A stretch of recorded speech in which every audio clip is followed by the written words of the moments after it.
Hello everyone and welcome to this session of Hearthstone. For those of you who don't know, Hearthstone is a collectible, air quotes, card game that focuses on combat between various World of Warcraft minions. Now, the game's main shtick is that each turn you get more resources to use. And so as the game goes on, you can play stronger and stronger things. And unlike, say, Magic the Gathering, where this is done by playing lands, it's just automatic. Now, the big thing about collectible or trading card games, or whatever you want to call them, is that the more cards you have, the more and better options you have for building decks. So today, we're going to try something that we kind of borrowed from Magic the Gathering, which is Pauper. Now, Pauper is just a fancy word for all commons, although some variants also let you have some rares in there, or uncommons. Today we're just going to do all commons.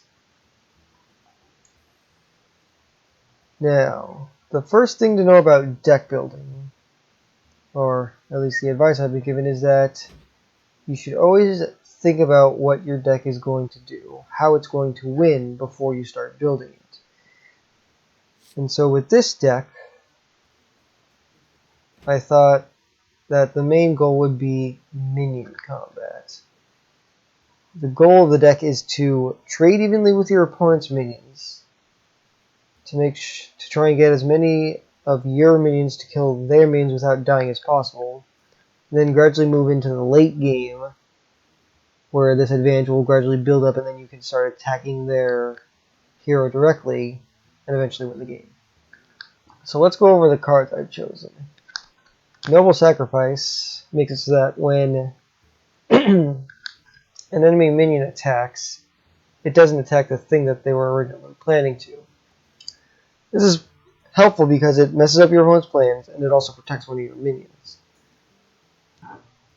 Another important thing about deck building, especially in Hearthstone, is that you want to have a smooth mana curve. That means that you have enough 1s and 2s and 3s and 4s and such that you can gradually play them in order on each of the turns that they first become available.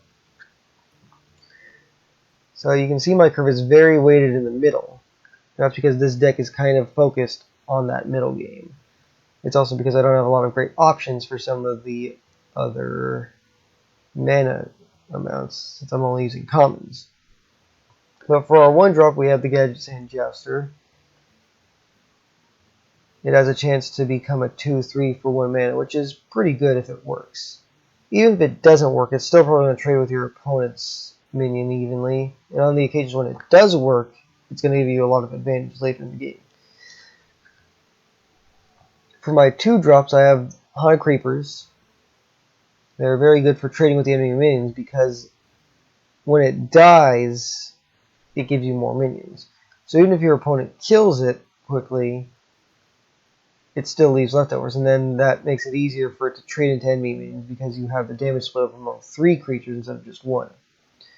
The Ironbeak Owl, it's a gold one because I have bad luck with opening packs, is there to stop their big minions that have strong effects, or to get a taunt out of the way so that you can attack them. Shielded Minion Body is a good 2-drop. Divine Shield means 1 attack, and it'll destroy the Divine Shield instead of damaging the minion. So it's another good trading minion. The 2 attack lets it kill most common 2-drops. The Echo of Pain lets you draw a card whenever he takes damage, and he's mostly there in case you start to run out of cards. Spider Tank, no abilities but good stats. True Civil Champion. This is probably one of the best common cards in the game, and definitely one of the best weapons. It gives you 2. It allows your hero to make 2 attacks at 4 damage each, and each one also heals him. So you can either do 8 damage to the enemy hero, but more often you'll be using it to get rid of their minions that are threatening you. Consecration. This is here in case your opponent plays too many minions for you to deal with and you lose out on too many trades, so that you can try and help clear their board. Hammer of Wrath is also to clear their board, but it's more about clearing out single minions than the entire board like Consecration is. Keeper of Voldemort is there to buff your guys or to bring one of their big minions down by reducing its stats. It's pretty versatile, and it's got decent stats, so I threw it in there. Now, Murloc Knight is technically more of a 6-drop than a 4-drop because you want to play it and then inspire immediately. Every time you use your hero power with an inspire minion, it does a particular thing, and this one summons a random Murloc. If you play this, then hero power, you're getting a lot of minions onto the board, and if your opponent leaves it there, it can often be very difficult to deal with. Paladin Treader, this is a standard 4-drop. It's whenever it dies, it summons a random 2-cost minion. And its stats are those of a 3-cost minion. So you're basically paying 1 mana for a random 2-cost minion, which isn't really that bad. Ventricle Mercenary makes all of your minions cost more, but he has such good stats that you can often trade him into something much bigger before his ability becomes a problem. Now, the Draconic Crusher doesn't really get played a lot because he's got kind of an awkward ability. But in this deck, I think he makes for a good finisher. When you play him, if your opponent has 15 or less health, he becomes stronger. And so hopefully by that point in the game, you'll be in a position to play him and then use him to further damage your opponent and then eventually win the game. Our most expensive minion is the North Sea Kraken. He's got okay stats, but when you play him, he deals 4 damage to something of your choice. And this makes him versatile because he can be either used to attack your opponent, he can be used to get something out of the way to attack something else. He's expensive, but that's okay because most of the time you're hoping that the game will already be in its later stages by then. Now, what sort of things could we have included? I chose the Paladin because they have a lot of good common cards and because it's one of my favorite classes. But a lot of the other things I didn't really feel like including at the moment.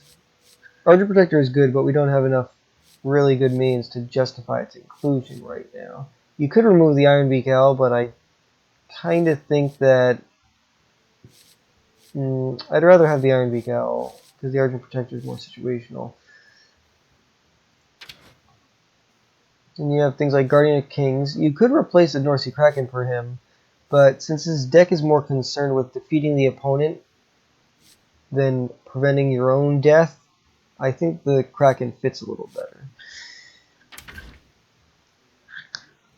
Elven Archer is also pretty good as far as 1-drops go.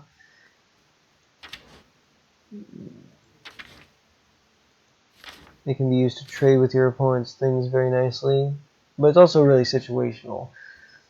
Leper Gnome is more for rush decks, and this is more of a minion combat deck, so I felt like the Leper Gnome wouldn't be an effective inclusion. Same thing with the Clockwork Gnome and the Abusive Sergeant. Argent Squire you could make a case for, since it's kind of the smaller version of the Shielded Minibot, but I thought that the Gadgets and Jouster would be a little bit more effective more of the time. What else is there? Loot Hoarder can be helpful, but again, it's more for rush decks. Same thing with Mad Bomber. He's mostly there for you to try and get lucky, taking out one of your opponent's minions.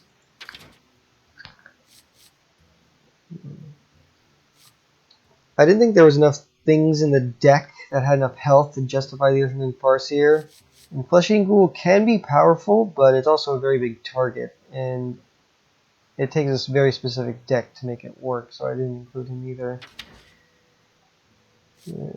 Scarlet Crusader is kind of the same thing as the Shielded Minibot.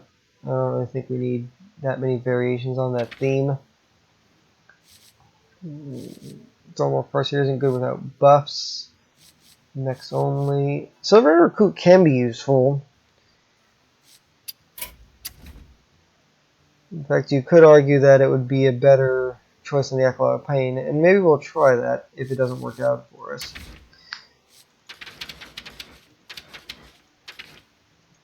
Basically, even if you're only using common cards, you still have a lot of options.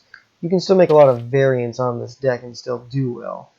Mechanical Yeti could have replaced the Murloc Knight if you want a slightly faster deck. Or it could even replace the Paladin Shredder if you're not really feeling that lucky.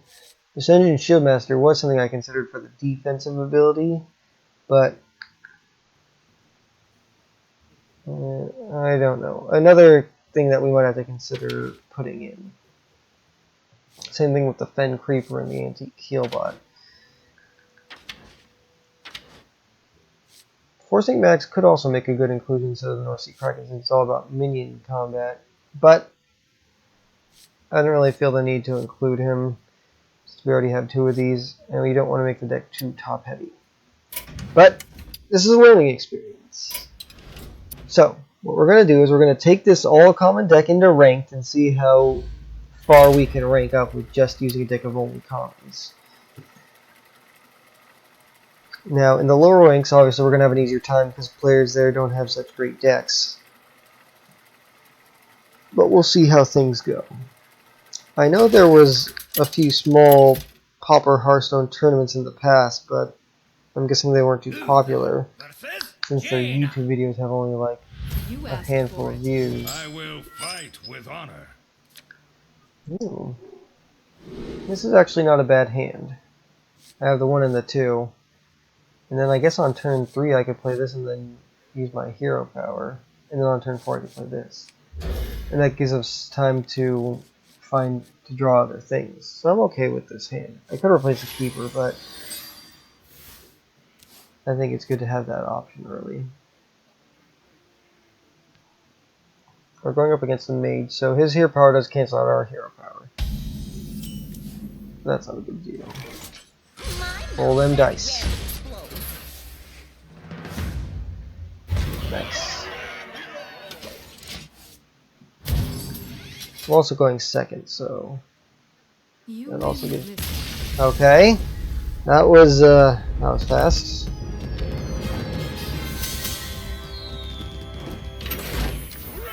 I guess they were really threatened by the 1 mana 2/3.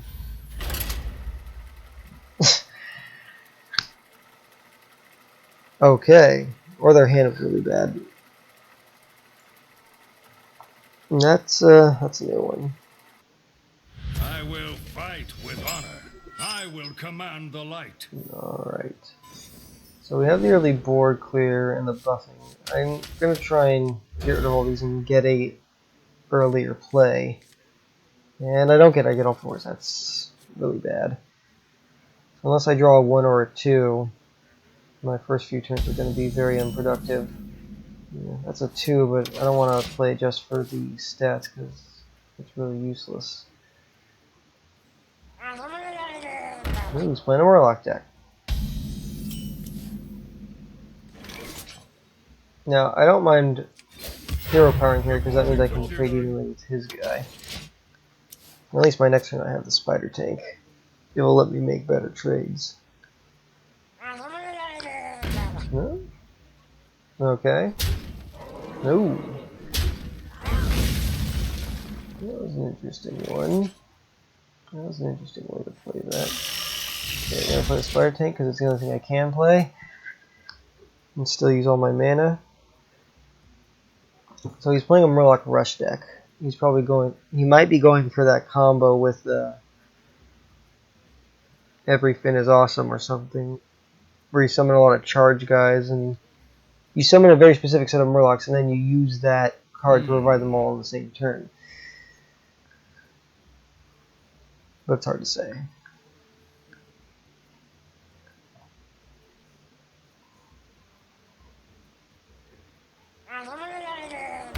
Maybe. Reporting for duty. Looks like he's just playing a really greedy face deck. I want to kill that because I don't want it to do any more free damage to me. But at the same time, I don't know if wasting a True Silver on it is a good idea.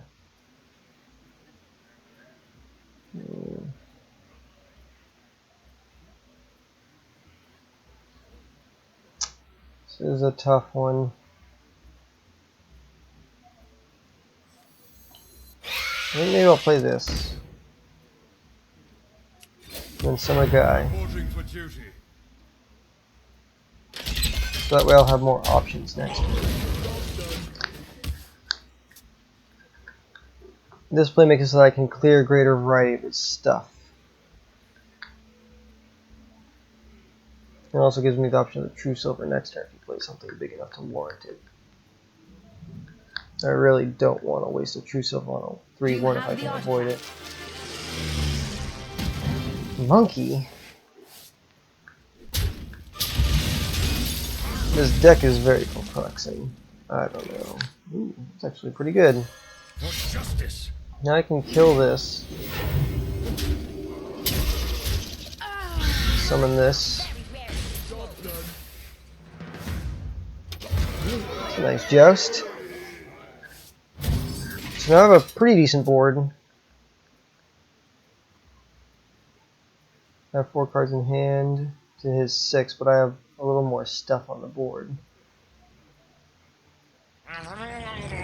Yeah, he's definitely using the Everything is Awesome combo. That's weird. I guess he assumes I'm gonna attack it with my True Silver, but I don't need to because I have this. Although I could also Murloc and then Inspire.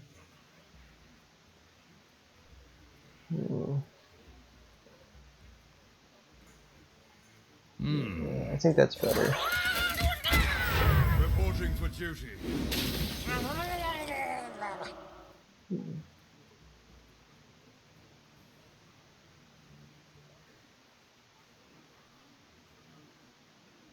For justice. I did that in the wrong order. Oh well. We're getting to the point where Crusher is going to help me clear out his board much easier. But I need to watch out when he hits 10 mana because of that card. If I don't kill him before he hits 10 mana, then that's problematic. Reporting for duty. None may steal our secrets. I want to trade out all this stuff.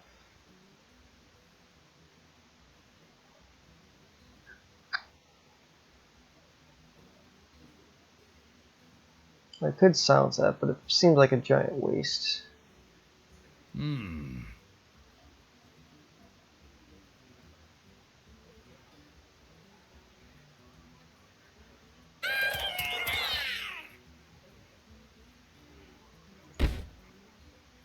I guess I want to use up as many minions as possible because I want to inspire this turn. So I'm going to get 2 more minions, so I have to trade out at least 1 thing. Move quickly. None may steal our secrets.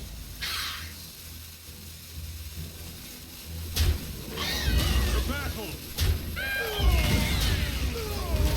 Reporting for duty. That probably wasn't the best play, but I took too long thinking about it. So I started to run out of time.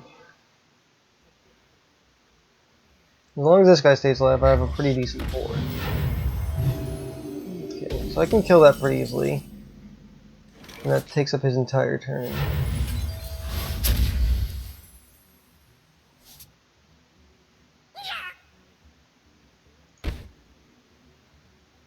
To battle.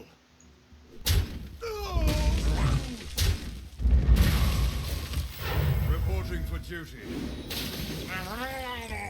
There we go. Not in my Now that's why I traded in the Paladin recruit instead of the Tiny Fin, because he gets the buffs from the other Murlocs. Alright, he's at 8 mana, so I need to kill him very soon. Otherwise he's going to do his stupid combo on me. And I don't have any taunts in this deck to protect me. Although he hasn't played any Murloc War Leaders yet. I have one on the board.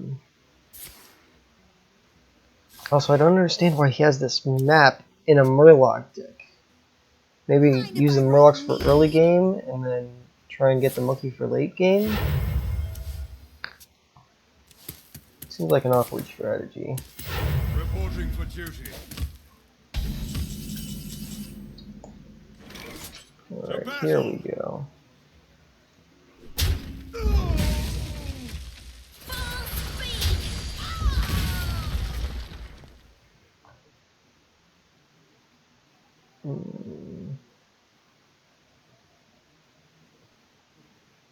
I want to play the Crusher, but then Inspiring won't give me a Murloc. It's too much pressure for him to deal with. Oops. Well, never mind. I'm terrible at this game, but we're probably going to win by the looks of it. Oopsie. That was a mistake. That was a mistake.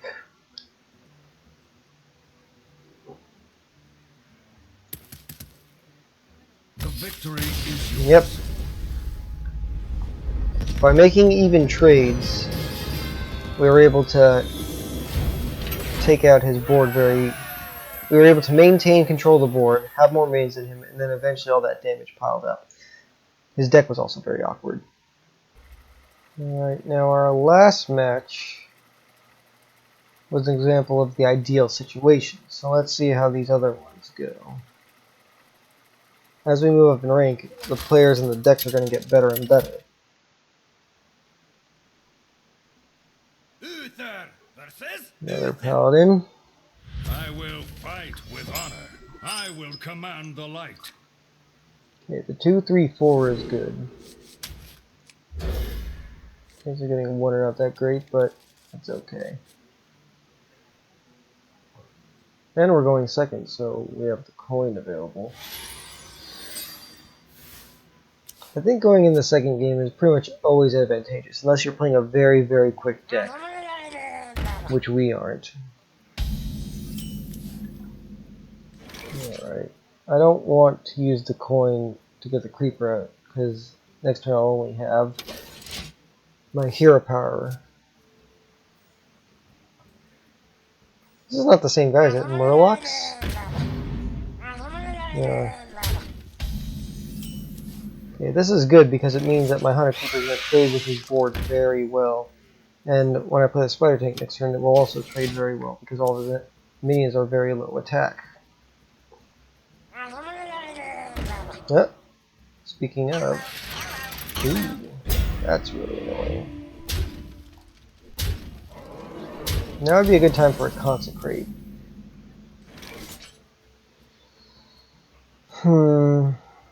This is tricky. I don't want to coin into Hammer of Wrath. That seems like a losing play.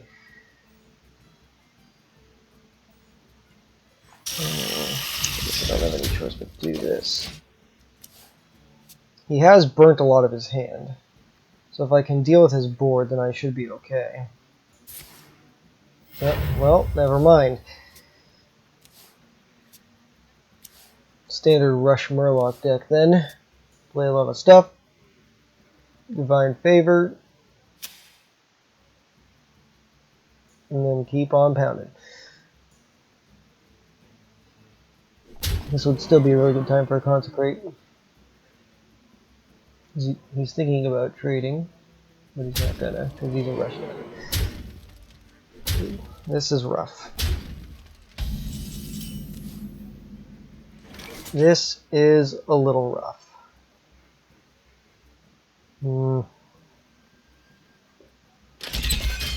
This is happening.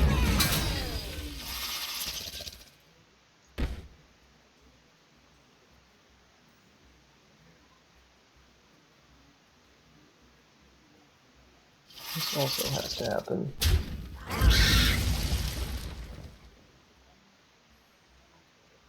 Then I'll go for the board pressure. He could kill me this turn if he has a good enough hand.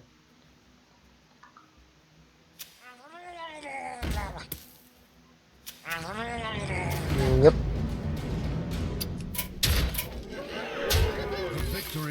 Now that's the problem with playing a mid-range deck like I am.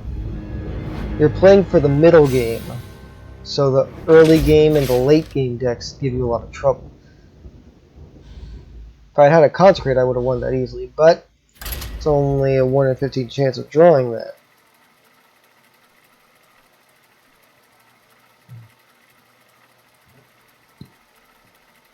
He just drew too good of a hand. That's the power of RNG. That's another thing about this game. Not only is your collection a big factor in your win rate, but You asked for it. your draws and everything are also a big factor. So here I'm gonna keep the 2. That's one reason why in this deck I minimize the amount of randomization in my cards. The only card that really has a randomized effect is the Gadget Sand Jouster. And even if its Joust effect doesn't go off, I still think it's a adequate minion. I'm sorry. Alright, he's playing a pretty slow deck. You win this one. Well, never mind then. It's 2 Mage Surrenders so far. I mean, the first one I thought the Gadget Sand Jouster was just super spooky, but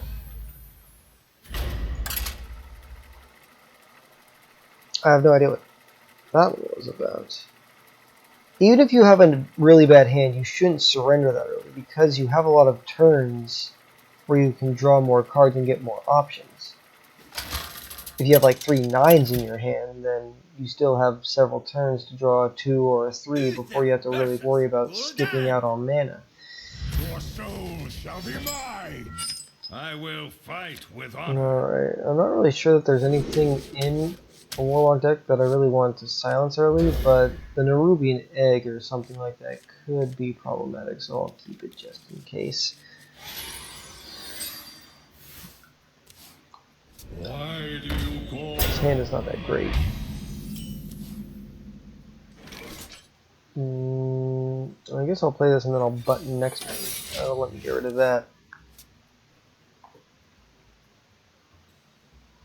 I don't really like using this guy to stop a 1-3. It's really best used to defend important minions or to disrupt your opponent's plans, like that. And could have, if that was the only thing out on the board, then Noble Sacrifice would be a good play.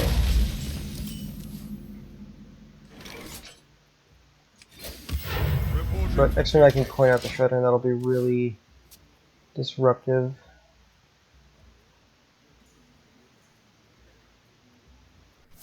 Yeah, there's a Mortar Coil. Better to get rid of that early. He's already have to tap, so he's playing a Zoo deck, which is another early game deck. So our deck is going to have problems.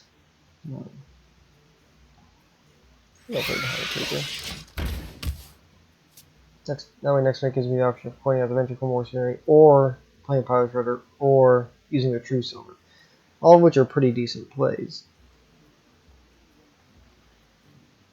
Also, tapping is good because it means that my Crusher will be more likely to activate later. Oh, he'll activate sooner rather than later because he's tapping. Ew, ew.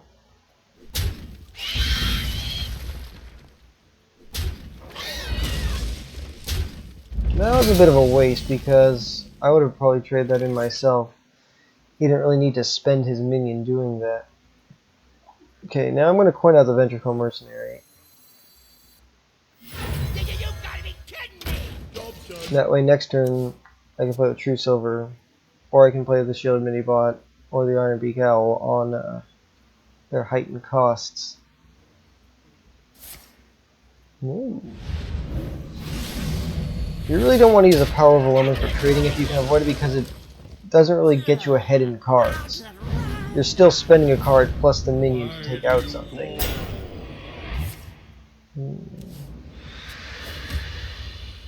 I've slowed him down a bit, which is good since he's using a speedy deck.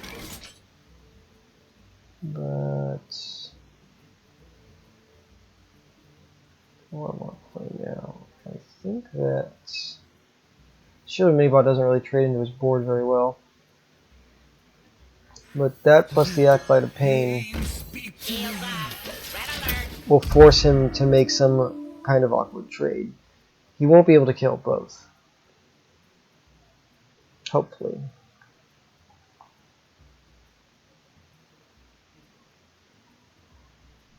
And the more creatures I have out, the better my position will be for next turn. Okay, using that to take out the Divine Shield. Oh, he wasted a Dark Bomb on that. That's rough for him. My eyes are open. Okay, this guy's a pretty basic deck.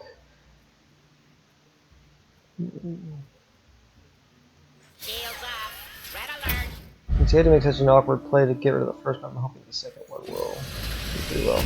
This trades into this, but I don't really have any other choice. I can't play much better. I could Hammer of Wrath out, but it's a giant waste of a card.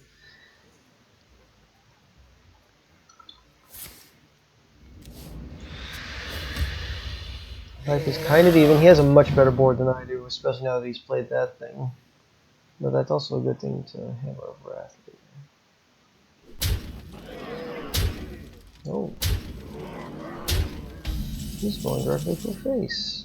And I just top decked the perfect card. Oh boy. I feel mean. Oh, I did that in the wrong order. I could have silenced this and then killed it for free.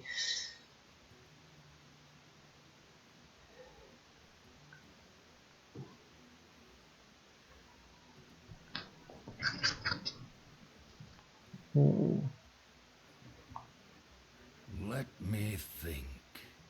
The mistakes are going to be made in this game. It is inevitable. Especially when you're as terrible a player as I am. That's okay. I equalized his board. If I had done that in a different order, then I could have killed this and cleared everything.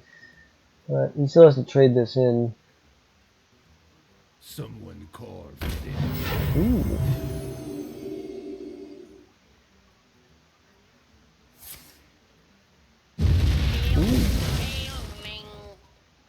That's kind of annoying. I'm not too worried about it. Now silencing it would be pointless.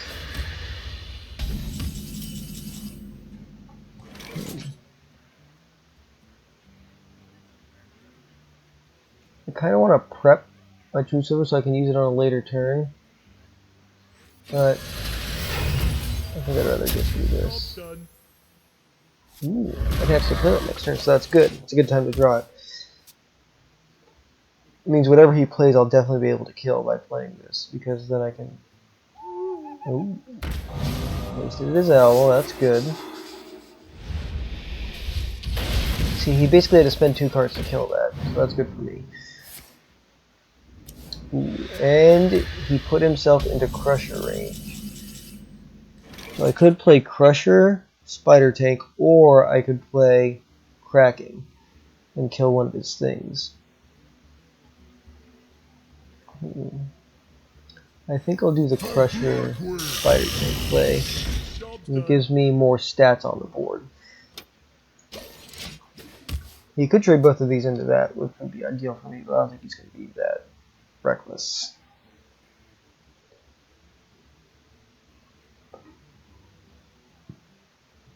He's considering tapping, so his hand isn't that great. You face Jaraxxus. Now he played that while he was at 15 health, so it doesn't heal him.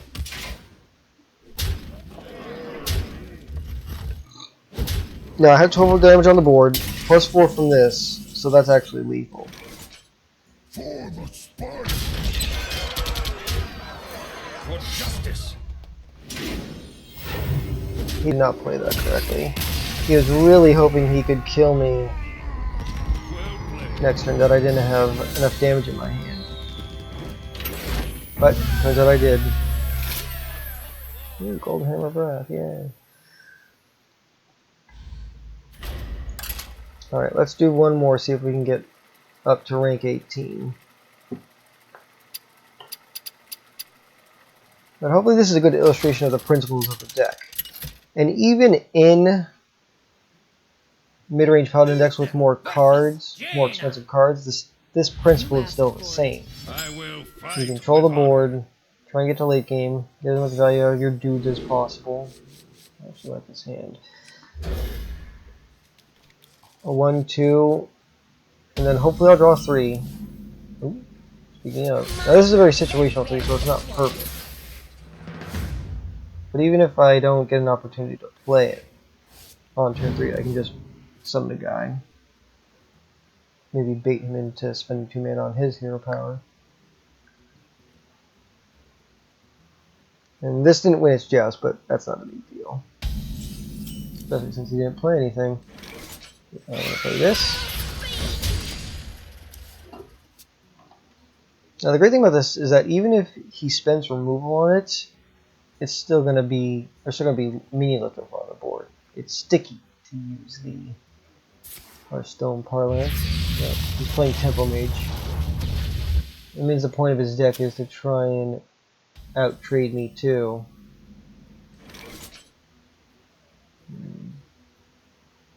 I could play this and then keep it next turn. So he could Frostbolt it, but if so, that still wastes his entire turn pretty much, since we know he doesn't have very many 1-drops, if at all. I think replacing this for something a little less situational might be a good idea, though. Maybe the Krakens could, one of the Krakens could be traded for something slightly cheaper, since we've only had the opportunity to play it once, and we didn't even end up playing it. Could be a duplicate.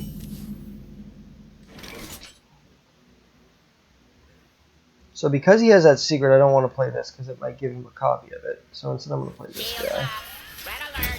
Yep, it's Mirror Entity. I'm perfectly okay with that because it lets me trigger this guy. Reporting for duty.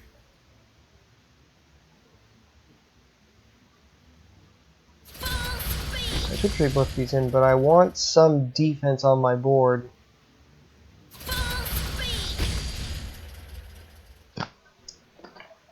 If he plays something that clears my entire board.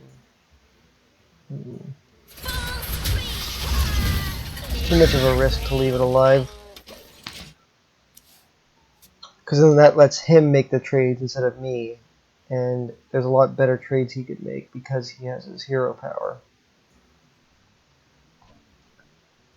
We're gradually whittling him down though.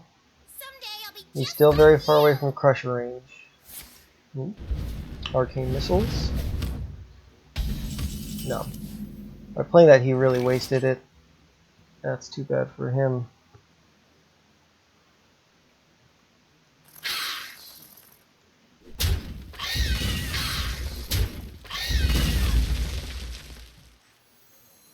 None may steal. I'm gonna buff this guy because I want to try and draw as many charges off of him later as possible. And I'll play this just to keep the pressure on. Whee! It doesn't really matter much. In this scenario, I have enough stats on the board that winning that joust wouldn't have made any difference. Now at turn 7, he can flame strike my board. Oh, or he can do that. But that's okay because now they get a free card. And it turns out the stats for that did matter. His hand must not be that great.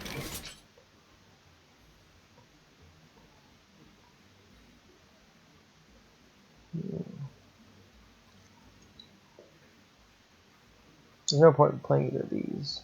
Some options are either to keep or one of my guys, which really wouldn't be a great use. I wonder. Yeah, I guess I could. Reporting But for no. duty. Then keeper that guy. But I think I'd rather get the shredder on. Get the shredder out in case he has something that can deal more area damage to me. That way, even if this dies, I'll still have something left over. And I need to kill that. Thank you for the free card. Ooh. I wasted one of his polymorphs on a shredder. That's very good for me. And now I can kill this without any problems. Not in my house. I want to save this. But at the same time, I want to get as much damage on him as possible before he flame strikes my board. I think what I do in this situation is Project Creeper, because it's not considered a flame strike. And then I'm gonna spend a turn prepping this. Now that broadcast that I have it to him, but it'll give me more mana to work with next turn. Next turn I can Shredder and Keeper if he flame strikes. Why shouldn't he flame strike? What to do? What to do? If he doesn't flame strike, he's in trouble. And if he does flame strike, I can refill my board pretty well. He can also use his hero power to start picking away at my board. Crossbolt. Hero power. So now we can be fairly confident that he doesn't have flame strike, because otherwise he would have used it. And he really should have drawn first. Okay, so now, again, I want to protect myself from flame strike as much as possible. I'm going to play this and this, because they're both immune to it, essentially. Immune in the sense that I'll still have something left on the board if he flame strikes this.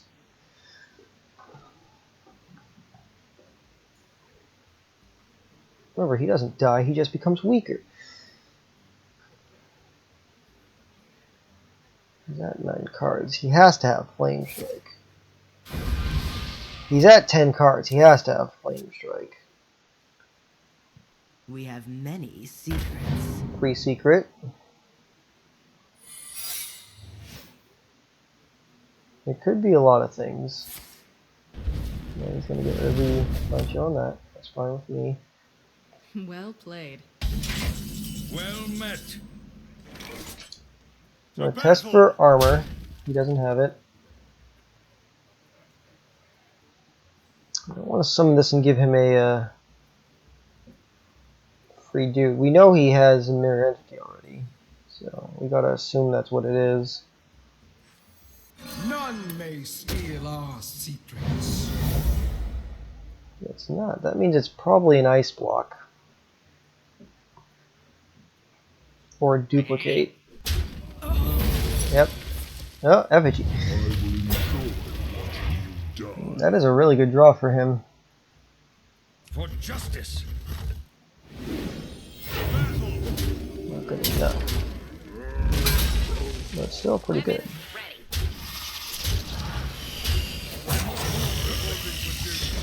Okay.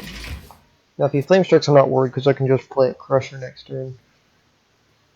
And this will still pop something, and these will pop out something. So I pretty much have lethal no matter what he does. Someday I'll be just like you. Flame strike, finally. You're in Ooh, trouble. that's a really good drop for me too.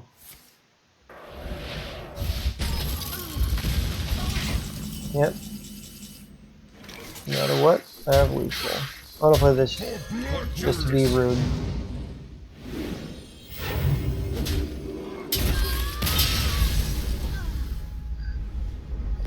That's GG.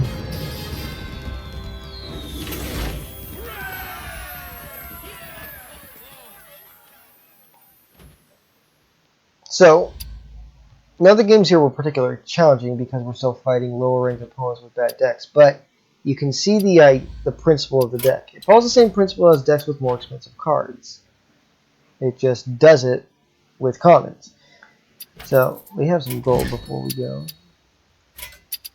We can buy one of these.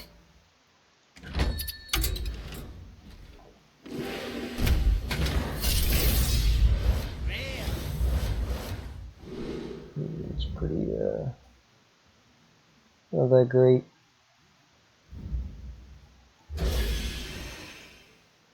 But thank you for joining me, and this was interesting. Tune in next time where we try and rank up with an all-common deck even more.